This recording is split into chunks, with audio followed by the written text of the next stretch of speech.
প্রিয় দর্শক, পার্বত্য নিউজের নিয়মিত আলোচনা পার্বত্য আলোচনায় আপনাদের সবাইকে স্বাগত জানাচ্ছি।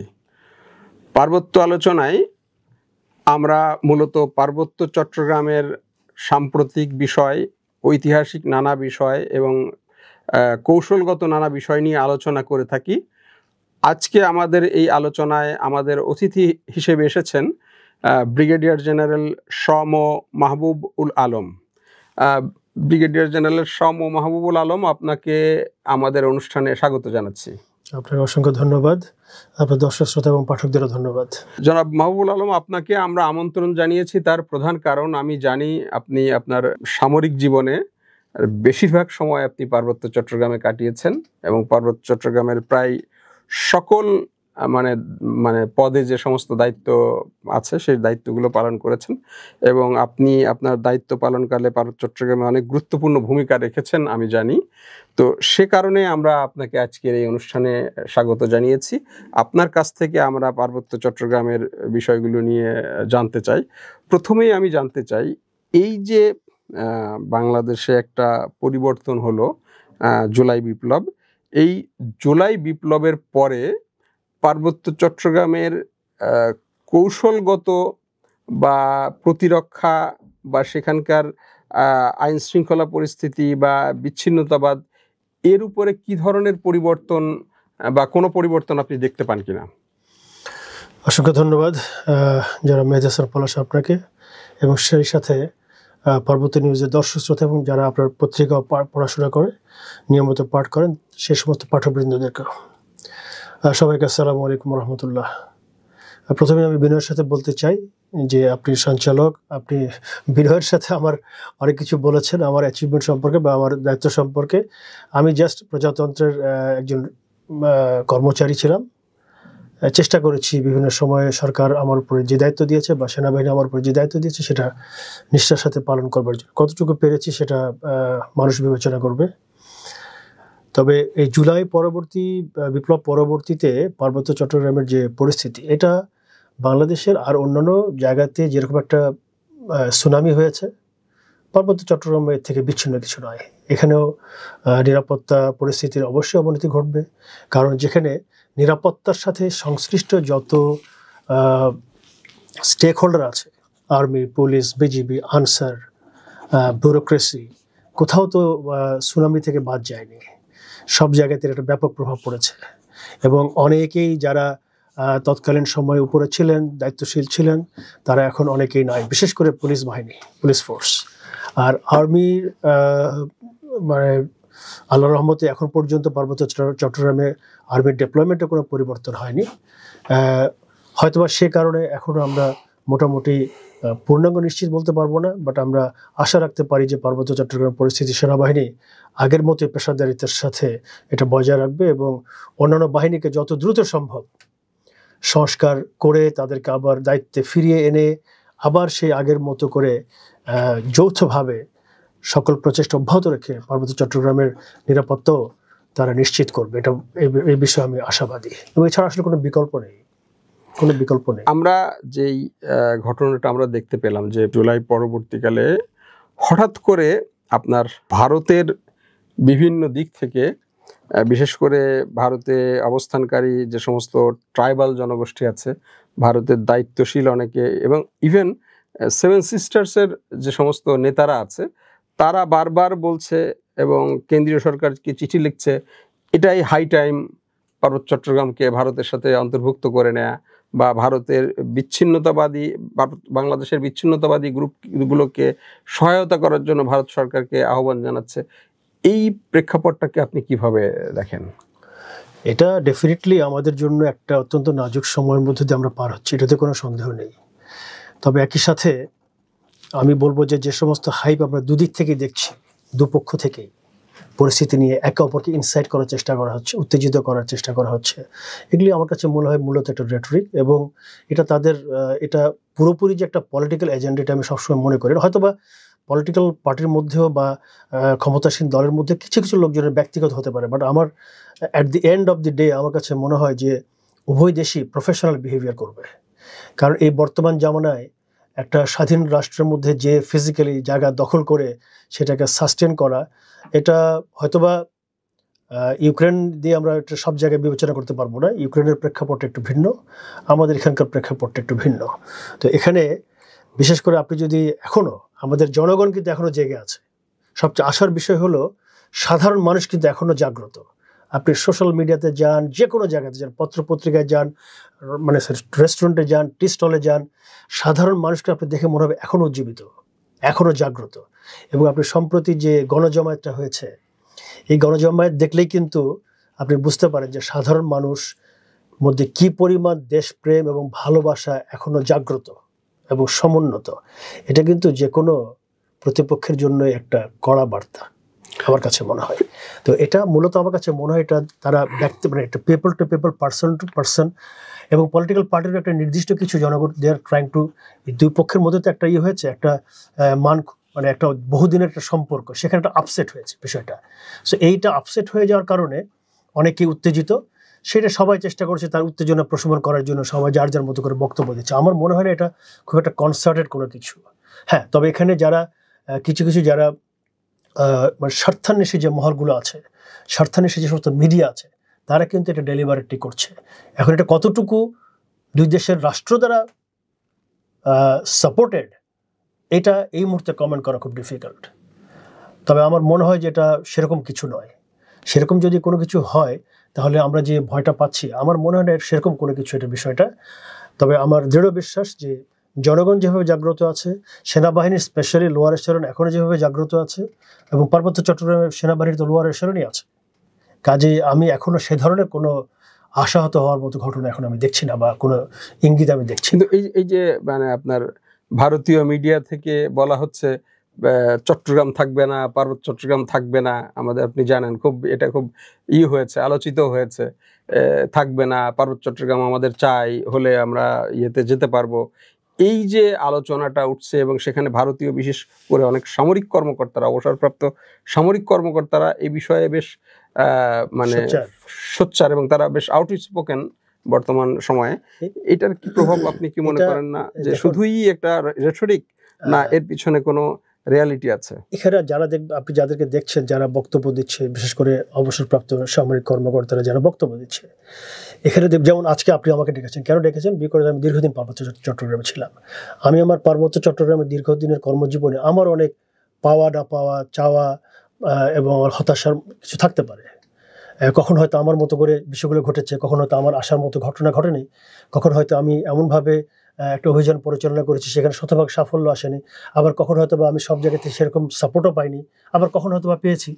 এই একই রকম যে সমস্ত অফিসারকে দেখবেন যারা কথা বলছে, তারাও একটা বিরাট একটা দীর্ঘদিন ক্যারিয়ার তাদের পার্বত্য অঞ্চলে এই সাইবার সিস্টেমে তারাও দায়িত্ব পালন করেছে, এবং সেখানে তাদেরই দায়িত্ব পালন করার সময় তারাও অনেক আপস অ্যান্ড ডাউনসের মধ্যে দিয়ে গিয়েছে।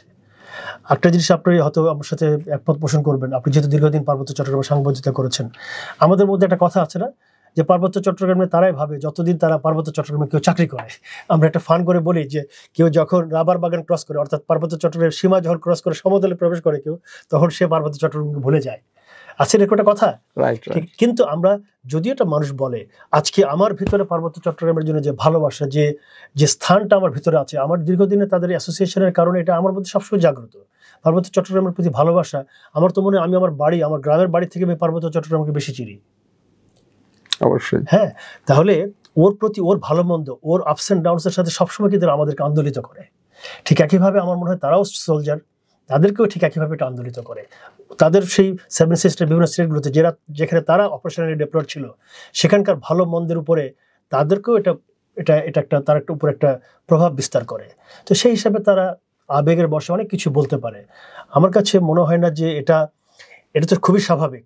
তারা চাইবে, তাদের একটা দীর্ঘদিনের অ্যাসপিরেশন আছে, বিশেষ করে প্রেজেন্ট গভর্নমেন্ট, যারা প্রেজেন্ট গভর্নমেন্টের যারা সাপোর্টার, তাদের মধ্যে অ্যাসপিরেশন আছে অখণ্ড ভারত। এটা তো তাদের এজেন্ডার মধ্যে আছেই, কাজে তারা তো তাদের এজেন্ডা অনুযায়ী কাজ করবে। আমি কিন্তু ব্যক্তিগতভাবে অ্যাজ এ প্রফেশনাল কখনো আমি আমার প্রতিপক্ষের আচরণের জন্য আমি তাদেরকে দায়ী করি না। প্রত্যেকটা প্রফেশনাল সেনাবাহিনীর দেশ তার নিজস্ব ন্যাশনাল ইন্টারেস্ট পার্সু করবে, এটাই তার ধর্ম, এটাই ইন্টারন্যাশনাল রিলেশনসে তাই বলে, এটাই ধর্ম, সে করবে। আমি অ্যাজ এ প্রফেশনাল আমাদেরও চিন্তা করা উচিত যে আমি আমার ন্যাশনাল ইন্টারেস্ট কীভাবে আমি প্রিজার্ভ করবো সবসময়।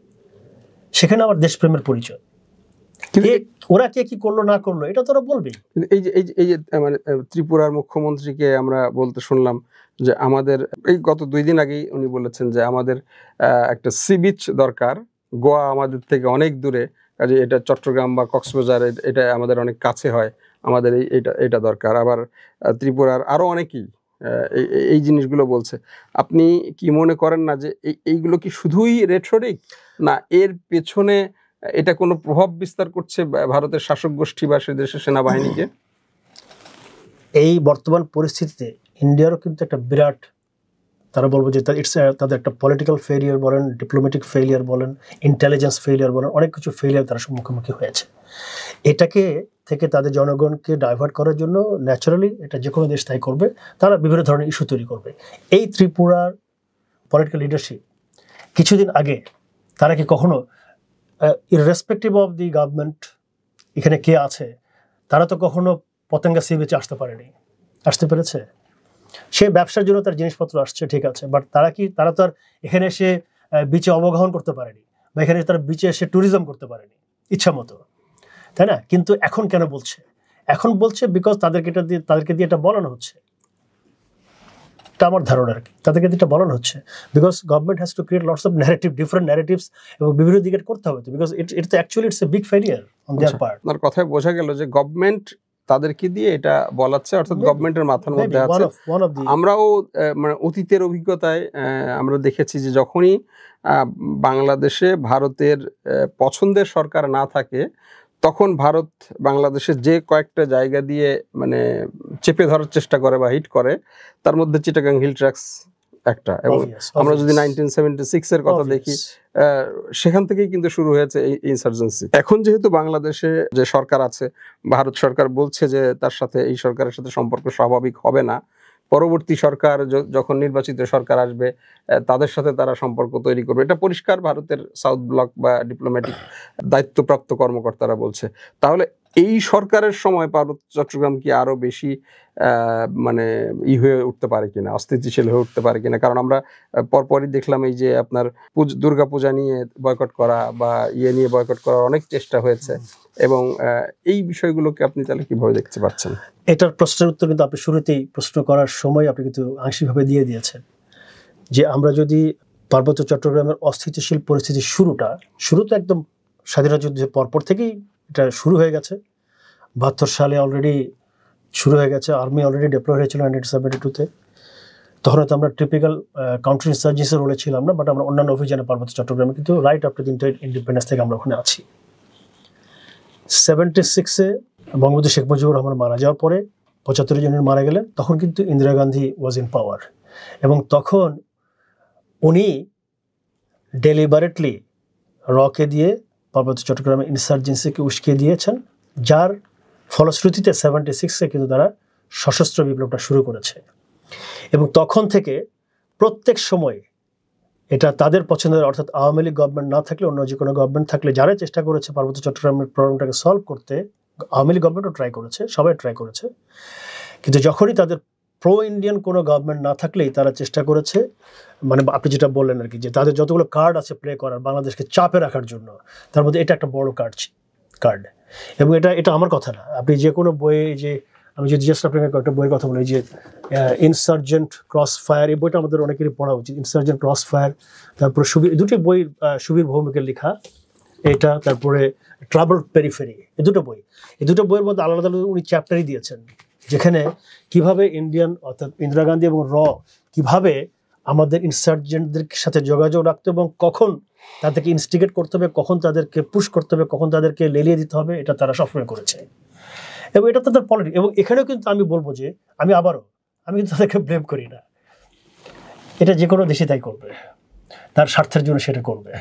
তবে তার নেইবারের জন্য সাথে ভালো রিলেশন রাখার জন্য সে কতটুকু বা কোন লেভেলে তার এটা করা উচিত, সেটা তাদের বিবেচনা করা উচিত। এবং আমার মনে হয় যে তারা এই ক্ষেত্রে তারা শুরু থেকেই তারা খুব একটা ভালো কাজ করেনি, তারা কোনো প্রতিবেশীর সাথে তারা ভালো সম্পর্ক কখনোই তেমন রাখতে পারেনি। এবং আপনি এখন দেখছেন, এখন তারা almost they have become friendless. তারা আমাদের আশেপাশে তাদের বন্ধু রাষ্ট্র কে আছে? কেউই নাই। আমি মাঝে মাঝে একটা কথা বলি, আপনার কাছ থেকে আমি এটা জানতে চাই, আমি সঠিক কিনা, যে পার্বত্য চট্টগ্রামে সীমিত পর্যায়ের একটা ইনসার্জেন্সি বজায় রেখে ভারত বাংলাদেশ আর্মির একটা বড় ডেপ্লয়মেন্টকে সেখানে আটকে রেখেছে, যাতে অন্য যে আমাদের দক্ষিণ পশ্চিমাঞ্চল, উত্তরাঞ্চল এবং উত্তর পূর্বাঞ্চল সব জায়গাতে আর্মির ডেন্সিটিটা বা আমাদের প্রতিরক্ষা ডেন্সিটি যাতে একটু হালকা হয়। আপনি কি মনে করেন এটা আমরা কি ওরকম একটা চক্করের মধ্যে পড়ে গেলাম? না, এটা পড়ে গেলাম ঠিক নয়, বা ওই ওই ওইভাবে ব্যবহৃত হচ্ছে কিনা? হ্যাঁ, এটা পড়ে গেলাম ঠিক নয়, এটা আমাদের একটা বাস্তবতা। এটা আমাদের একটা বাস্তবতা যে আমাদের পার্বত্য চট্টগ্রাম প্রবলেমটা আমরা মানে ছোট গল্পের মতো শেষ হইয়াও হইল না শেষ।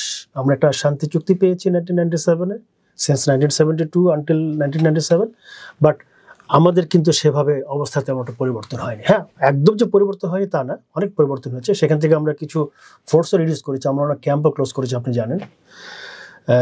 অবশ্যই করেছি, যে জন্য আমরা এখন ইয়েতে আপনি রামুতে একটা ডিভিশন আমরা বাংলাদেশ গভর্নমেন্ট করতে পেরেছে ডেফিনেটলি। কাজে কোনো যে পরিস্থিতির অবস্থা পরিবর্তন হয়নি তা নয়, কিন্তু ইন্ডিয়া তো সবসময় চেষ্টা করবে যে যারাই তার বিপক্ষে যাবে তাদের জন্য তার কোনো কিছু স্ট্রিং তার হাতে থাকতে হবে। এটা তাদের ফরেন পলিসি, যে যারাই তাদের বিপক্ষে যাবে তখনই তাদের সেই দেশকে প্রভাবিত করবার জন্য, তাকে চাপে রাখবার জন্য তার কিছু স্ট্রিং তারা হাতে রাখবে এবং রেখেছে। সেই স্ট্রিংগুলো তারা ব্যবহার করে, এবং এই স্ট্রিংগুলো সে কতটুকু সাকসেসফুলি ব্যবহার করতে পারবে এটা নির্ভর করবে আমাদের পলিটিশিয়ানদের ম্যাচুরিটি এবং আমাদের জনগণের গভর্নমেন্টের সাথে সম্পৃক্ততা। আমরা জনগণ আমরা কতটুকু ভালো, আমরা মানুষ কতটুকু ভালো। আমরা যদি মানুষ ভালো হই তাহলে তো আমাদের গভর্নমেন্ট স্টেবল থাকার কথা। আমরা নিজেরা যদি ডিসিপ্লিন হই, আমরা নিজেরা যদি অনেস্ট হই, আমরা যদি দুর্নীতির মধ্যে না যাই, আমরা যদি আমাদের নিজেদের ঘরের বিরোধ মেটানোর জন্য বাইরের লোকজনকে আহ্বান না করি, তাহলে তার বাইরের লোকজন আসার স্কোপ থাকবে না। আমরাই তো বারবার বাইরের লোকজনকে আহ্বান করি আমাদের ঘরের প্রবলেম মেটানোর জন্য, নিজেদের মধ্যে আলোচনা না করে আমরা বাইরের লোকজনকে নিয়ে। এই যে আমরা 40 বছরে বাংলাদেশ সেনাবাহিনী পার্বত্য চট্টগ্রামে আছে, আপনি বললেন যে আমরা কিছু, আসলে আমরা এই সমস্যাটা 40 বছরে কেন সমাধান করতে পারলাম না? এই বিপুল পরিমাণ সেনাবাহিনী থাকার পরেও সামান্য কিছু ইনসার্জেন্টদেরকে কেন দমন করতে পারলাম না? এটা তো একটা ভেরি কি বলবো simple question. Why simple question? Because insurgency is not a military problem. It is basically a political problem. এখানে যারা ইনসার্জেন্ট, আপনি দেখেন ইনসার্জেন্ট একটা পলিটিক্যাল উইং আছে আর একটা মিলিটারি উইং আছে। So it's basically political. মিলিটারিকে তারা ব্যবহার করে তাদের পলিটিক্যাল এন্ড অ্যাচিভ করার জন্য বা এইম অ্যাচিভ করার জন্য। ঠিক একইভাবে গভর্নমেন্টের একটা কাউন্টার ইনসার্জেন্সি অপারেশন করার জন্য মিলিটারি ইজ এ স্মল টুল। এটাও গভর্নমেন্ট, মিলিটারির মূল কাজ কি? মিলিটারির মূল কাজ হলো প্রথমত একটা ইনসার্জেন্সি যখন ফুল ব্লোন ইনসার্জেন্সি হয়ে যায়, বিভিন্ন স্টেজ অতিক্রম করে। এটা একটা প্রিপারেটরি স্টেজ থাকে, তারপর একটা রেজিস্ট্যান্স স্টেজ পর্যায়ে থাকে, তারপর এটা ফুল ব্লোন ইনসার্জেন্সিতে যায়। তো যখন একটা ফুল ব্লোন ইনসার্জেন্সিতে যখন যায়, তখন সেটাকে নিয়ন্ত্রণ করবার জন্য প্রাথমিকভাবে যে কোনো গভর্নমেন্ট প্রথমে মিলিটারিকে ডিপ্লয় করে। কেন? এই কারণে ডিপ্লয় করে যে তাদেরকে একটা নিয়ন্ত্রণ, অর্থাৎ পরিস্থিতিটার উপর একটা নিয়ন্ত্রণ এনে যাতে করে তাদেরকে আলোচনার টেবিলে বসানো যায়, এবং তারপরে it has to have a political solution. তো মিলিটারি গভর্নমেন্টও আমাদের ডিপ্লয় করেছে, আমরা চেষ্টা করেছি এবং very successfully Bangladesh army did, despite আমাদের অ্যাবসলিউটলি যখন আমরা একদম আর্লি স্টেজ, জাস্ট আমাদের বার্থের পরপরই কিন্তু আমরা ওখানে গিয়েছি। এবং এই অল্প অভিজ্ঞ সেনাবাহিনী নিয়ে আমরা ওই সময় অনেক আমাদের ক্যাজুয়ালিটিস হয়েছে অনেক, তারপরেও কিন্তু আলহামদুলিল্লাহ বাংলাদেশ আর্মি ডিড এক্সেলেন্ট, এবং আমরা সেই পরিবেশ সৃষ্টি করতে পেরেছি for the dialogue, political leaders to play their role. তারা সেই রোল প্লে করেছে। আলহামদুলিল্লাহ we had the peace accord, but unfortunately conflict টার্মিনেশনটা আমরা ভালোভাবে করতে পারিনি। আপনার একটা হলো যে আপনার জাস্ট পিস অ্যাকর্ড সাইন হলো, কনফ্লিক্টটা আপাতত শেষ হলো, কিন্তু এটা একটা প্রত্যেকটা যুদ্ধের বা একটা কনফ্লিক্ট টার্মিনেশন একটা স্টেজ থাকে, সেই স্টেজটাতে আমরা সফল হতে পেরেছি বলে পুরোপুরি আমার মনে হয় না, যার কারণে এই প্রবলেমটা এখনো সলভ হচ্ছে না। কারণটা কি, কেন পারলাম না? এটা কেন পারলাম না, এটারও বহু অনেকগুলো গ্রাউন্ড আছে, অনেকগুলো কারণ আছে। আমি আপনাকে এর আগে একসময় একটা বলেছিলাম যে ওই যে আপনার নিয়তটা কি। আমরা যে পার্বত্য চট্টগ্রামে একটা পিস রেকর্ড করলাম, আপনার নিয়ত কি ছিল, সেই এইমটা কি ছিল, সেই এইমটা সম্পর্কে আমি আপনাকে এত ডাইরেক্টলি আজকে বলবো না, শুধু এটুকু বলবো যে নিয়তটা কিরকম ছিল সেই অনুযায়ী আপনার রেজাল্ট হবে। What is your aim? Social মিডিয়ায় দেখি এই প্রশ্নটা উঠতে, বা ব্যক্তিগতভাবে অনেকে আমাকে জিজ্ঞাসা করেন যে সামান্য কয়েকজন কেএনএফ এর সদস্য তারা এত বড় একটা মানে ইয়ের বিরুদ্ধে, শক্তির বিরুদ্ধে তারা এইভাবে টিকে আছে, এটা কি সেরকমই একটা কারণ? এটা এটা সেরকম কোনো কারণ নয় আসলে। ইট ডিপেন্ডস অন, ওই যে আবার বললাম যে রাজনৈতিক নেতৃত্বের দিক নির্দেশনা কি। মিলিটারি কি কোনো জায়গায় একা একাই একটা পলিসি নিয়ে কাজ করতে পারে? তার তো একটা পলিটিক্যাল ডাইরেকশন দরকার, গাইডেন্স দরকার। সেই গাইডেন্স এবং ডাইরেকশন অনুযায়ী মিলিটারি কাজ করবে। এখন এখানে আমি তো ওই জন্য বললাম it's a very sensitive question, কেন এটা হবে বা কেন করা যাবে না। এখানে ওটাই বলবো যে আমার আসলে উদ্দেশ্যটা কি। আমার যদি উদ্দেশ্য হয় যে এই প্রবলেমটা আমরা সলভ করবো, তাহলে পলিটিক্যাল বাংলাদেশের মানুষ তো 90% মানুষ তো জানে না হোয়াট ইজ চিটাগং হিল ট্রায়ালস। আমরা তো কেন সেটা আমি বলবো না আপনাকে, বাট আমাদের মানুষ কতটুকু, এই যে আপনি পার্বত্য চট্টগ্রাম নিয়ে কাজ করার জন্য জানেন, বা যারা শুধুমাত্র পার্বত্য চট্টগ্রাম ডেস্কে নিয়োজিত যে সমস্ত মিডিয়া হাউসের, তারা হয়তো একটু জানে, বাট বাংলাদেশের কতজন মানুষ পার্বত্য চট্টগ্রাম সম্পর্কে আসলে ভাবে বা জানে? পার্বত্য চট্টগ্রাম যে বাংলাদেশের টোটাল একটা বিশাল যতগুলো ফল্ট লাইন আছে তার মধ্যে এটা যে একটা one of the biggest fault line, এটা কতজন জানে? কতজন জানে বাংলাদেশ পার্বত্য চট্টগ্রামে কতগুলো ফোর্স ডিপ্লয়েড আছে? কতজন জানে এই ফোর্সগুলোর দুঃখ কষ্টগুলো কি? কতজন জানে যে এই সে 72 সাল থেকে বাংলাদেশ সেনাবাহিনীর একটা বিরাট অংশ, পুলিশের একটা বিরাট অংশ, আনসারের একটা বিরাট অংশ, বিজিবির একটা বিরাট অংশ খড়ের ঘরে, খড়ের চালার নিচে, বেড়ার ঘরে বছরের পর বছর ওখানে থাকছে, মশার কামড় খাচ্ছে, ম্যালেরিয়া মারা যাচ্ছে। আমাদের তো বুলেটে যত ইঞ্জুরি হয়েছে তার থেকে বেশি আমাদের ক্যাজুয়ালিটি হয়েছে ম্যালেরিয়ায়। এটা কতজন লোক মানুষ জানে?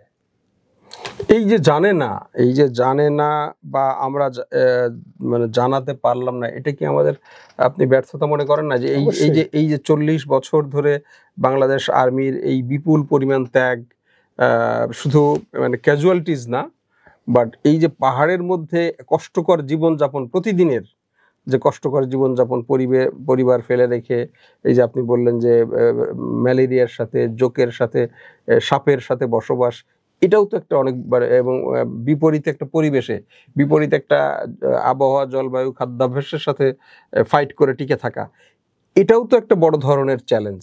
তো এই চ্যালেঞ্জগুলো আমরা কেন লম্বা সময় তো পেয়েছি, দেশবাসীকে কেন জানাতে পারলাম না? কেন মানুষকে এই ব্যাপারে সহানুভূতিশীল করতে পারলাম না? এটাই তো বড় প্রশ্ন। এখানে তো দেশের নেতৃত্বের প্রশ্ন।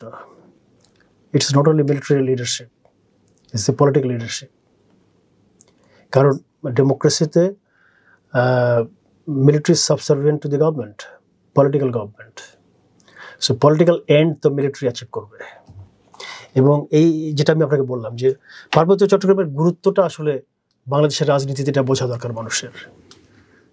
পার্বত্য চট্টগ্রামের গুরুত্ব, যেটা 1/10 of the total area of Bangladesh, যেখানে 0.5 থেকে এখন 0.6% হয়তো লোকজন বাস করে, তার মধ্যে আবার 50% আবার আমাদের বাঙালি এবং 50% নন ট্রাইবাল বা এথনিক্যালি মাইনরিটি গ্রুপস ওখানে বসবাস করে। যে এই যে একটা জায়গাতে, এই জায়গাটা কতটুকু পশ্চাৎপদ, আমার মনে হয় যে এটা এই পার্বত্য চট্টগ্রামের থেকেও কিন্তু পশ্চাৎপদ জায়গা কিন্তু বাংলাদেশের অন্যান্য জায়গায় আছে, নর্থে আছে, সাউথে আছে। ঠিক আছে, আপনি যদি সেখানকার আপনি লিটারেসি রেটের কথা চিন্তা করেন, মানুষের দারিদ্র্য হারের কথা চিন্তা করেন, ওখানকার থেকেও কিন্তু এখানে প্রচুর ডেভেলপমেন্ট হয়েছে। কিন্তু এত কিছু ডেভেলপমেন্ট হওয়া সত্ত্বেও আমরা কিন্তু ওই যে তাদেরকে সিটিজেন বানাতে পারিনি বাংলাদেশি। তাদেরকে এখনো পার্বত্য চট্টগ্রামের যারা আমাদের উপজাতি ভাই বোনরা আছে তাদেরকে কিন্তু আমরা বাংলাদেশের সিটিজেন বানাতে পারিনি এখনো। অর্থাৎ সিটিজেনরি যে রেসপন্সিবিলিটি সেটা কিন্তু আমরা তৈরি করতে পারিনি। কারণ ওই যে ন্যাশনালিজম, ওই যে আপনি জাতীয়তাবোধে উজ্জীবিত করা, আপনি একটা বই দেখছিলেন ডক্টর আমিনা মহসিনের, case of study of nationalism, এটা আমরা এখনো সেই নেশন বিল্ডিংটা আমরা করতে পারিনি। নেশন বিল্ডিং, জাতি গঠনটা আমরা করতে পারিনি। তারা যে তার হিস্ট্রি থেকে জানেন যে আপনার চাকমা নেতৃত্ব তারা চেয়েছিল ইন্ডিয়ার সাথে থাকতে, মারমা নেতৃত্ব তারা চেয়েছিল মিয়ানমারের সাথে থাকতে, তখন বার্মার সাথে থাকতে। তারা তো আমাদের সাথে থাকতে চায়নি। তারপরে যখন ভাগ হলো তখন they were in a kind of forced marriage with Bangladesh, present Bangladesh. হ্যাঁ, আমাদের সাথে বিবাহ কাইন্ড অফ ঘর করতে বাধ্য হয়েছে, তারা থাকতে বাধ্য হয়েছে। তো সেরকম একটা জনগোষ্ঠীকে তাদের মধ্যে যে ক্ষোভটা ছিল সেগুলিকে প্রশমিত করে তারা যে যুদ্ধে জড়িয়ে পড়লো, তারপর আমরা তাদেরকে বসালাম টেবিলে। তো টেবিলে বসার আলোচনা করার পরে আমরা স্বাক্ষরও করার পরে কিন্তু আপনি ভালো করে খেয়াল করে দেখবেন ম্যাক্সিমাম ক্লজ কিন্তু ট্রুলি বাস্তবায়িত হয়েছে। কতগুলো ভেরি সেন্সিটিভ এবং কতগুলো মানে ক্রিটিক্যাল ইস্যুতে এসে আটকে আছে। একটা হলো ল্যান্ড, একটা ইলেকশন, অর্থাৎ ইলেকট্রাল রোলটা কী হবে এবং ইলেকশনটা কীভাবে হবে, এই তো। আর পুলিশ ফোর্সের একটা রিঅর্গানাইজেশনটা মোটামুটি কিন্তু অলরেডি তো এখন মিশ্র পুলিশ তো দিয়েছে। কারেক্ট, এই মোটামুটি দাগে এটাও এগোচ্ছে কাজটা, কিন্তু দুটো জায়গাতে মেইন জায়গাতে আটকে আছে। একটা হলো ল্যান্ড ইস্যু, আর একটা হলো যে কিভাবে ইলেকশনটা হবে, কারণ তাদের দাবি হচ্ছে একটা সেপারেট ইলেকট্রাল রোল হবে, যেখানে তারা বাঙালিদেরকে ওখানকার বাসিন্দা বলে মানতে চাচ্ছে না। সন্ডুল লামা বারবার বলেছে বিভিন্ন সেশনে যে ফরমার প্রাইম মিনিস্টারের সাথে তার নাকি একটা অলিখিত চুক্তি আছে বা একটা আন্ডারস্ট্যান্ডিং আছে যে বাঙালিদেরকে এখান থেকে তারা সরিয়ে দিবে। তো এখন এটা তো একমাত্র এই দুজন ব্যক্তি সরাসরি বলতে জানে না আসলে ভিতরে কি হয়েছে বা কি আছে। এই যে বিষয়গুলো আছে, এই বিষয়টাকে ল্যান্ড একটা বিরাট ইস্যু। প্রিয় দর্শক, আপনারা এতক্ষণ শুনছিলেন ব্রিগেডিয়ার জেনারেল সম মাহবুব উল আলমের সাক্ষাৎকার। আমরা এই সাক্ষাৎকারের বাকি অংশ শোনার জন্য আপনাদের সবাইকে আমন্ত্রণ জানাচ্ছি।